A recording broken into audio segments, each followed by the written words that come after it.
ಪತ್ರಿಕೋದ್ಯಮದ ಅಸಲಿ ಕೆಲಸ ಏನು? ಪವರ್ನಲ್ಲಿ ಇರುವಂಥವರನ್ನು ಪ್ರಶ್ನೆ ಮಾಡುವಂಥದ್ದು. ಆದರೆ ನಮ್ಮ ದೇಶದ ಮೀಡಿಯಾ ಏನು ಮಾಡ್ತಾ ಇದೆ ಗೊತ್ತಾ? ಪವರ್ನಲ್ಲಿ ಇರುವಂಥವರನ್ನು ಹೊಗಳುತ್ತೆ, ವಿರೋಧ ಪಕ್ಷದವರನ್ನು ಮತ್ತು ಸರ್ಕಾರದ ತಪ್ಪುಗಳನ್ನು ಪ್ರಶ್ನೆ ಮಾಡುವಂಥವರನ್ನು, ಸಾಮಾನ್ಯ ಜನರನ್ನು, ಹೋರಾಟಗಾರರನ್ನು, ವಿದ್ಯಾರ್ಥಿಗಳನ್ನು, ರೈತರನ್ನು ಆ್ಯಂಟಿ ನ್ಯಾಷನಲ್ ದೇಶದ್ರೋಹಿಗಳು, ಅರ್ಬನ್ ನಕ್ಸಲ್ ಅಂತ ಒಂದು ಬ್ರ್ಯಾಂಡ್ ಮಾಡುತ್ತೆ. ನಮ್ಮದೇ ದೇಶದ ನಿರುದ್ಯೋಗಿ ಯುವಕರಿಗೆ ಇವರು ಕೇವಲ 5 ರೂಪಾಯಿ ಕೊಟ್ಟು ಅವರಿಂದೇ ಸಮಾಜದಲ್ಲಿ ದ್ವೇಷವನ್ನು ಬಿತ್ತುವಂಥ ಕೆಲಸ ಮಾಡ್ತಿರುವಂಥ ಈ ರಾಜಕೀಯ ವ್ಯವಸ್ಥೆ ಅನ್ನುವಂಥದ್ದು ಎಷ್ಟು ಕ್ರೂರವಾಗಿದೆ ಅಂತ. ನಮಸ್ತೆ ಸ್ನೇಹಿತರೆ, ಪೀಪಲ್ ಟಿವಿಯ ದ ಗ್ರೇಟ್ ಇಂಡಿಯನ್ ಸ್ಕ್ಯಾಮ್ ಈ ಒಂದು ಸೀರೀಸ್ನ 7ನೇ ಎಪಿಸೋಡ್ಗೆ ತಮಗೆಲ್ಲರಿಗೂ ಸಹ ಸ್ವಾಗತ. ಸ್ನೇಹಿತರೆ, ನಾವೆಲ್ಲ ಸ್ಕೂಲ್ನಲ್ಲಿ ಓದುವಂಥ ಟೈಮಲ್ಲಿ ಸೋಷಿಯಲ್ ಸೈನ್ಸ್ ಓದುವಾಗ ಒಂದು ಲೈನನ್ನು ಓದ್ತಾ ಇದ್ವಿ. ನಿಮಗೆಲ್ಲರಿಗೂ ಸಹ ನೆನಪಿರುತ್ತೆ, ಮಾಧ್ಯಮಗಳು ಪ್ರಜಾಪ್ರಭುತ್ವದ 4ನೇ ಸ್ತಂಭ ಅಂತ, 4th ಪಿಲ್ಲರ್ ಆಫ್ ಡೆಮೋಕ್ರಸಿ ಅಂತ ಓದ್ಕೊಳ್ತಾ ಇದ್ವಿ. ಅಂದರೆ ಶಾಸಕಾಂಗ, ಕಾರ್ಯಾಂಗ ಮತ್ತು ನ್ಯಾಯಾಂಗ ತಪ್ಪು ಮಾಡಿದಾಗ ಅವರ ಕಾಲರನ್ನು ಹಿಡಿದು ಪ್ರಶ್ನೆ ಮಾಡಿ ಜನಸಾಮಾನ್ಯರಿಗೆ ನ್ಯಾಯ ಕೊಡಿಸುವಂಥ ಕೆಲಸವನ್ನು ಈ ಮೀಡಿಯಾಗಳು ಮಾಡಬೇಕು ಅಂತ.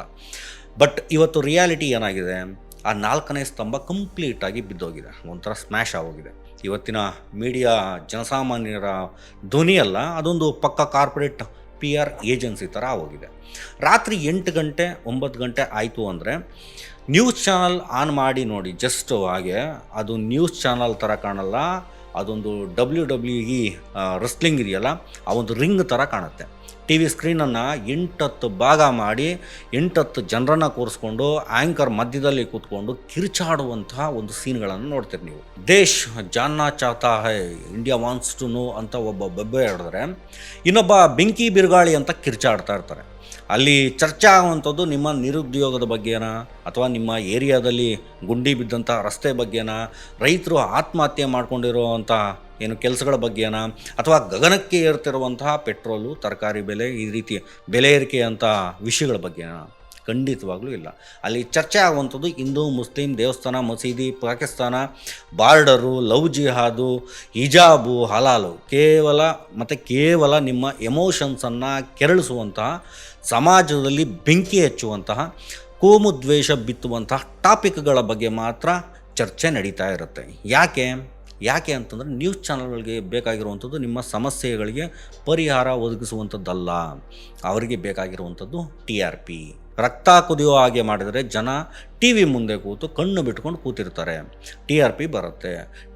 TRP ಇಟ್ಕೊಂಡು ಕೋಟಿ ಜಾಹೀರಾತುಗಳನ್ನು ವಸೂಲಿ ಮಾಡ್ತಾರೆ. ನಮಸ್ತೆ ಸ್ನೇಹಿತರೆ, ಇದು ಭಾರತದ ತೆರೆಯ ಹಿಂದಿನ ಅಸಲಿ ಎತ್ತು. ಇವತ್ತು ನಾವು ಮಾತನಾಡ್ತಿರುವಂಥದ್ದು ನಮ್ಮೆಲ್ಲರ ಮಿದುಳನ್ನು ಹೈಜಾಕ್ ಮಾಡಿರುವಂತಹ ಗೋಧಿ ಮೀಡಿಯಾ ಮತ್ತು IT ಸೆಲ್ ಫೇಕ್ ನ್ಯೂಸ್ಗಳ ಒಂದು ಮಾಫಿಯಾ ಬಗ್ಗೆ. ಸ್ನೇಹಿತರೆ, ಅದಕ್ಕೂ ಮುನ್ನ ನೀವೇನು ಪೀಪಲ್ ಚಾನಲನ್ನು ಸಬ್ಸ್ಕ್ರೈಬ್ ಮಾಡಿಲ್ಲ ಅಂದರೆ ದಯವಿಟ್ಟು ಈಗಲೇ ಸಬ್ಸ್ಕ್ರೈಬ್ ಮಾಡಿ, ಹಾಗೆ ಬೆಲ್ಲೈಕನ್ ಕ್ಲಿಕ್ ಮಾಡೋದನ್ನು ಮರಿಬೇಡಿ. ಮತ್ತು ಈ ವಿಡಿಯೋವನ್ನು ಫೇಸ್ಬುಕ್ಕಲ್ಲಿ ಯಾರ್ಯಾರು ನೋಡ್ತಿದ್ದೀರೋ ದಯವಿಟ್ಟು ನಮ್ಮ ಫೇಸ್ಬುಕ್ ಪೀಪಲ್ TV ಪೇಜನ್ನು ಸಹ ಫಾಲೋ ಮಾಡಿ.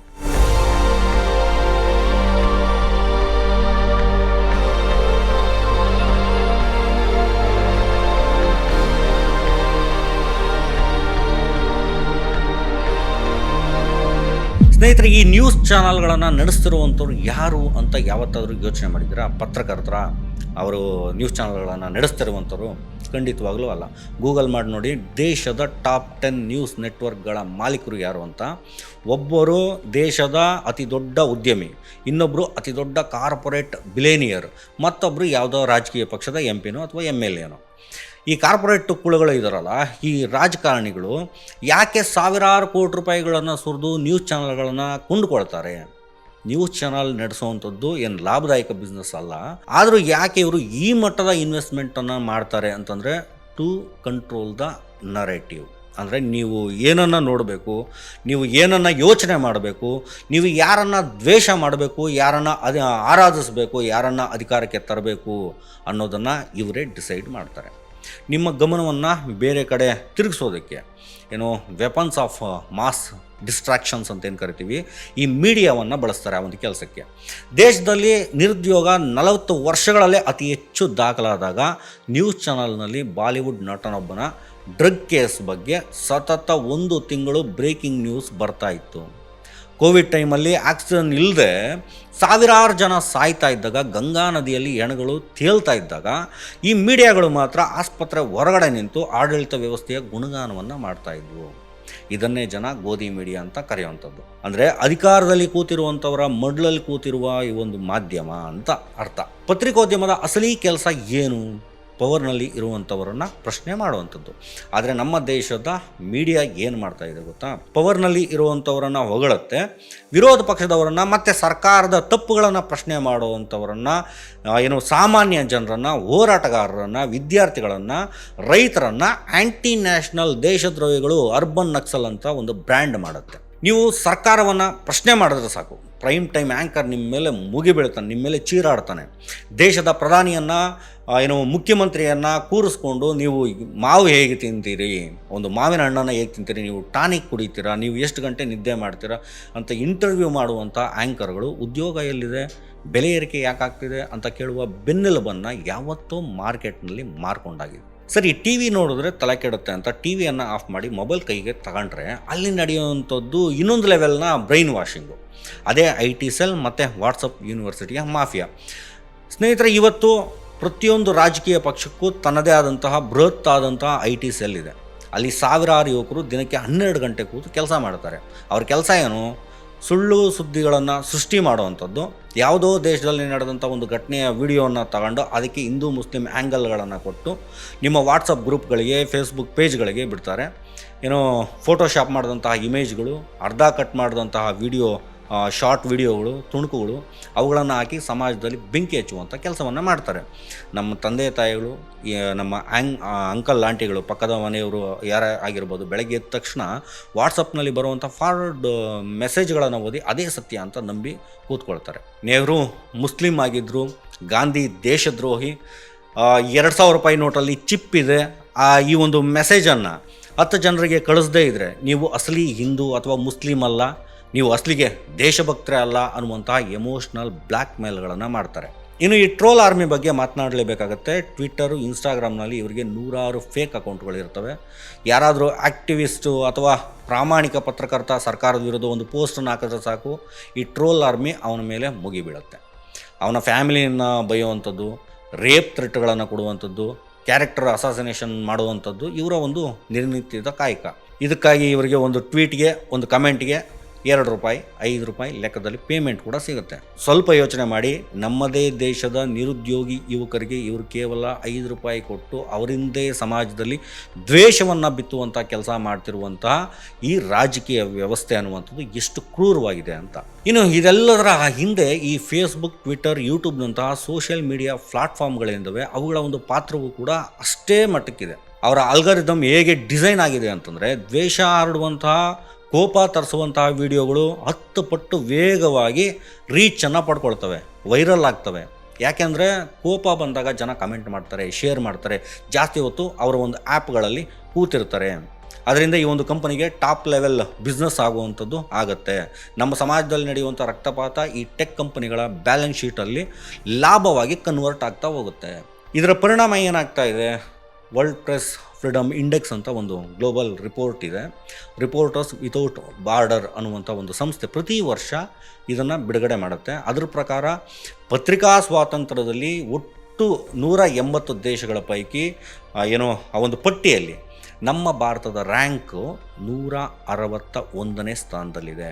ನಾವು ಪಾಕಿಸ್ತಾನ ಮತ್ತು ಅಫ್ಘಾನಿಸ್ತಾನ ದೇಶಗಳಿಗಿಂತಲೂ ಕೂಡ ಕೆಳಗಡೆ ಇದ್ದೀವಿ. ನಮ್ಮ ದೇಶದಲ್ಲಿ ನಿಜವಾದ ಪತ್ರಿಕೋದ್ಯಮ ಉಸಿರು ಕಟ್ಟಿ ಸಾಯುವಂಥ ಪರಿಸ್ಥಿತಿಗೆ ಬಂದಿದೆ. ಸತ್ಯ ಬರೆಯುವಂಥ ಪತ್ರಕರ್ತರು ಜೈಲಿನಲ್ಲಿದ್ದಾರೆ. ಇಲ್ವೇ ಅವರು ಒಂದು ಕೆಲಸವನ್ನು ಕಳ್ಕೊಂಡು ಯೂಟ್ಯೂಬ್ನಲ್ಲಿ ವೀಡಿಯೋಗಳನ್ನು ಮಾಡಿಕೊಂಡು ಇರುವಂಥ ಪರಿಸ್ಥಿತಿಗೆ ಬಂದಿದ್ದಾರೆ. ಬಟ್ ಸುಳ್ಳು ಹೇಳುವಂಥ ಆ್ಯಂಕರ್ಗಳು ಮಾತ್ರ 100 ಕೋಟಿ ರೂಪಾಯಿ ಒಡೆಯರಾಗ್ತಾ ಇದ್ದಾರೆ. ಪ್ರಧಾನಿಗಳಿಂದ ಇಂಟರ್ವ್ಯೂಗಳನ್ನು ತಗೊಳ್ತಾ ಇದ್ದಾರೆ. ಹಾಗಾದರೆ ಸ್ನೇಹಿತರೆ, ಈ ಒಂದು ಮೀಡಿಯಾ ಮಾಫಿಯಾ ಮತ್ತು ಫೇಕ್ ನ್ಯೂಸ್ ಈ ಒಂದು ವಿಷ ವ್ಯೂಹದಿಂದ ಹೊರಗಡೆ ಬರೋದಾದರೂ ಹೇಗೆ? ನಾವು ನೀವು ಮನಸ್ಸು ಮಾಡಿದರೆ ಇದನ್ನು ಇವತ್ತಿಗೆ, ಈ ಕ್ಷಣಕ್ಕೇ ಬ್ರೇಕ್ ಮಾಡ್ಬೋದು. ಮೊದಲನೇದಾಗಿ ನಮ್ಮ ಮನೆಗಳಲ್ಲಿ ರಾತ್ರಿ 8 ಗಂಟೆಗೆ ಈ ವಿಷಕಾರುವಂತಹ ನ್ಯೂಸ್ ಚಾನಲ್ಗಳನ್ನು ನೋಡೋದನ್ನು ಕಂಪ್ಲೀಟಾಗಿ ಬಂದ್ ಮಾಡಬೇಕು. ನ್ಯೂಸ್ ಡಿಬೇಟ್ಗಳನ್ನು ನೋಡುವಂಥದ್ದನ್ನು ಮೊದಲು ನಿಲ್ಲಿಸ್ಬೇಕು. ನಾವು ನಿಮ್ಮ ಪೇರೆಂಟ್ಸ್ಗೆ ಅರ್ಥ ಮಾಡಿಸಿ, ನೀವು ಟಿ ವಿ ಆಫ್ ಮಾಡಿದ್ರೆ ಅವರ TRP ಬಿದ್ದೋಗುತ್ತೆ, ಅವರ ಅಹಂಕಾರ ಮುರಿಯುತ್ತೆ ಅನ್ನೋದನ್ನು ಅವರಿಗೆ ಅರ್ಥ ಮಾಡಿಸ್ಬೇಕು. ಎರಡನೇದಾಗಿ ವಾಟ್ಸಪ್ ಯೂನಿವರ್ಸಿಟಿಗಳಲ್ಲಿ ಬರುವಂಥ ವಾಟ್ಸಪ್ ಯೂನಿವರ್ಸಿಟಿಯ ಮೆಸೇಜ್ಗಳೇನಿದ್ದಾವೆ ಅವುಗಳನ್ನು ಪ್ರತಿಯೊಂದನ್ನು ಕೂಡ ಫಾರ್ವರ್ಡ್ ಮೆಸೇಜನ್ನು ಅನುಮಾನಿಸಿ ಅದರಲ್ಲಿ ಸತ್ಯ ಇದೆಯಾ ಅಥವಾ ಸುಳ್ಳಿದೆಯಾ ಅಂತ ಆಲ್ಟ್ ನ್ಯೂಸು ಅಥವಾ ಬೂಮ್ ಲೈವ್ ಅಥವಾ ಕ್ವಿಂಟಲ್ಲಿ ವೆಗ್ಕೂಪಲ್ಲಿ ಈ ಒಂದು ಫ್ಯಾಕ್ಟ್ ಚೆಕ್ಕಿಂಗ್ ವೆಬ್ಸೈಟ್ಗಳಿದ್ದಾವೆ, ಅಲ್ಲಿ ಹೋಗಿ ಚೆಕ್ ಮಾಡಿ ಸುಳ್ಳು ಅಂತ ಗೊತ್ತಾದರೆ ಯಾವ ಗ್ರೂಪ್ನಲ್ಲಿ ಆ ಒಂದು ಮೆಸೇಜ್ ಬಂತೋ ಅದೇ ಗ್ರೂಪ್ನಲ್ಲಿ ಇದು ಫೇಕ್ ನ್ಯೂಸ್ ಅಂತ ಮಖಕ್ಕೆ ಹೊಡೆದಾಗೆ ಅಲ್ಲಿ ರಿಪ್ಲೈ ಮಾಡಬೇಕು. ಸುಳ್ಳು ಹರಡುವಂಥದ್ದನ್ನು ಅಲ್ಲಿಗೆ ನಿಲ್ಲಿಸಬೇಕು. ಮತ್ತು ಮೂರನೇದಾಗಿ ನಮ್ಮಂತಹ ಸ್ವತಂತ್ರ ಪತ್ರಿಕೋದ್ಯಮಗಳನ್ನು ಎಷ್ಟು ಜನ ಇದ್ದಾರೋ ಅವರೆಲ್ಲರನ್ನೂ ಸಹ ಬೆಂಬಲಿಸಿ ಕಾರ್ಪೊರೇಟ್ ಫಂಡಿಂಗ್ ಇಲ್ಲದೆ ಕೇವಲ ಜನರ ಚಂದಾದಾರಿಕೆಯಿಂದ ನಡೆಯುವಂಥ ನ್ಯೂಸ್ ಪೋರ್ಟಲ್ಗಳಿಗೆ, ಯೂಟ್ಯೂಬ್ ಚಾನಲ್ಗಳಿಗೆ ಖಂಡಿತವಾಗಲೂ ನಿಮ್ಮ ಸಪೋರ್ಟ್ ಅನ್ನುವಂಥದ್ದು ಬೇಕಾಗುತ್ತೆ. ನೀವು ಸಪೋರ್ಟ್ ಮಾಡಬೇಕಾಗತ್ತೆ. ನೀವು ನೆಟ್ಫ್ಲಿಕ್ಸು, ಪ್ರೈಮ್ ವಿಡಿಯೋಗಳಿಗೆ ತಿಂಗಳಿಗೆ 200-300 ರೂಪಾಯಿ ಕಟ್ತೀರಾ. ಅದೇ ರೀತಿ ಸತ್ಯ ಹೇಳುವಂತಹ ಪತ್ರಕರ್ತರಿಗೂ ಕೂಡ ಫಂಡನ್ನು ಮಾಡುವಂಥ ಕೆಲಸವನ್ನು ಮಾಡಿ. ಯಾಕೆಂದರೆ ಸತ್ಯ ಫ್ರೀಯಾಗಿ ಸಿಗಲ್ಲ, ಸುಳ್ಳು ಮಾತ್ರ ನಿಮಗೆ ಫ್ರೀಯಾಗಿ ಸಿಗುವಂಥದ್ದು, ಪ್ಯಾಕೇಜ್ ಆಗಿ ವಾಟ್ಸಪ್ಗೆ ಬರುವಂಥದ್ದು. ಮತ್ತು ಸ್ನೇಹಿತರೆ, ನಿಮ್ಮ ಮೆದುಳು ಅನ್ನುವಂಥದ್ದು ನಿಮ್ಮ ಕಂಟ್ರೋಲ್ನಲ್ಲಿ ಖಂಡಿತವಾಗ್ಲೂ ಇರಬೇಕಾಗತ್ತೆ. ಈ ರಾಜಕಾರಣಿಗಳು, ಈ ಆ್ಯಂಕರ್ಗಳು ನಿಮ್ಮ ಮೆದುಳನ್ನು ಹೈಜಾಕ್ ಮಾಡಿ ನಿಮ್ಮನ್ನು ಬರೀ ಹಿಂದೂ ಮುಸ್ಲಿಂ ರೋಬೋಟ್ಗಳಂತೆ ಮಾಡೋಕ್ಕೆ ನಿಮ್ಮನ್ನು ನೀವು ಬಿಟ್ಕೊಡೋದಕ್ಕೆ ಹೋಗಬೇಡಿ. ನೀವು ರಸ್ತೆಯಲ್ಲಿ ನಿಂತು ಕಿತ್ತಾಡುವಂಥ ಟೈಮಲ್ಲಿ ಅವರು ತಮ್ಮ ಮಕ್ಕಳ ಜೊತೆ ಯುರೋಪಲ್ಲೋ ಬೇರೆ ಕಡೆಯಲ್ಲೋ ಫಾರಿನ್ಗಳಲ್ಲಿ ಹಾಲಿಡೇ ಎಂಜಾಯ್ ಮಾಡ್ತಾ ಇರ್ತಾರೆ. ಈ ವಿಡಿಯೋ ಪ್ರತಿಯೊಬ್ಬ ವಾಟ್ಸಪ್ ಯೂಸರ್ಗೂ, ಪ್ರತಿಯೊಬ್ಬ ಯುವಕನಿಗೂ ತಲುಪಿಸಿ ಈ ಗೋಧಿ ಮೀಡಿಯಾದ ಈ IT ಸೆಲ್ನ ಮುಖವಾಡವನ್ನು ಕಳಚುವಂಥ ಕೆಲಸ ನಿಮ್ಮಿಂದಲೂ ಆಗಲಿ, ನಿಮ್ಮ ಫೋನ್ನಿಂದಲೂ ಆಗಬೇಕು. ಈ ವಿಡಿಯೋ ಶೇರ್ ಮಾಡಿ, ಸಿಸ್ಟಮನ್ನು ಪ್ರಶ್ನೆ ಮಾಡೋದನ್ನು ಮರಿಬೇಡಿ. ಮುಂದಿನ ಎಪಿಸೋಡ್ನಲ್ಲಿ ದೇಶದ ಬೆನ್ನೆಲುಬು ಅಂತ ಕರೆಸ್ಕೊಳ್ಳುವಂಥ ಆದರೆ ಕೇವಲ ವೋಟ್ ಬ್ಯಾಂಕ್ ಆಗಿ ಉಳಿದಿರುವಂಥ ರೈತರ ಕಣ್ಣೀರಿನ ಕತೆ, ಕೃಷಿ ಬಿಕ್ಕಟ್ಟು ಎಪಿಸೋಡ್ 8ನೇ ಎಪಿಸೋಡಲ್ಲಿ ಮಾತನಾಡೋಣ. ಅದರ ಬಗ್ಗೆ ಎಕ್ಸ್ಪೋಸ್ ಮಾಡೋಣ. Until then keep questioning, keep fighting the system. ಜೈ ಭೀಮ್, ಜೈ ಹಿಂದ್, ಜೈ ಕರ್ನಾಟಕ.